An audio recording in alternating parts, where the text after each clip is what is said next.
नमस्कार, माझ्या हॅपी हाऊसमध्ये आपल्या सर्वांचे मनापासून स्वागत। आज आहे संडे आणि पुन्हा एकदा संडे स्पेशल तुमच्यासाठी मी घेऊन आलेली आहे झटपट असा चिकन पुलाव। चिकन पुलाव बनवायचं म्हटलं तर बासमती तांदूळ आले, स्वच्छ धुवून घेतलेले आहेत। 15-20 मिनिटं अगोदर मी धुवून ठेवलेले आहेत। 1 किलो इथे चिकन घेतलेलं आहे, बटाटा इथे कापून घेतलेला आहे, कोथिंबीर आहे इथे गार्निशिंगसाठी। त्यानंतर इथे घेतलेले आहेत आपले खडे मसाले।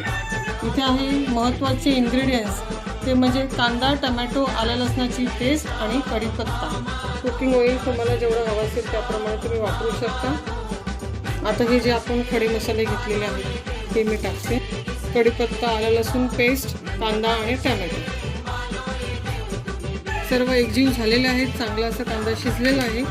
1 चमचा धणे पावडर टाकते, 3 चमचे मटण मसाला। आता हा मसाला एकजीव झालेला आहे। चिकन घालते, आपला जो तांदूळ भिजवलेला आहे। अर्धा इंच बोटाच्या वरती पाणी आपलं असलं पाहिजे, जेणेकरून तुम्हाला बिर्याणीसारखं किंवा पुलावासारखं राईस ह्याच्यामध्ये तयार होऊन अगदी 3 शिट्ट्यामध्ये काम होणार आहे आपलं। ओपन करणार आहोत।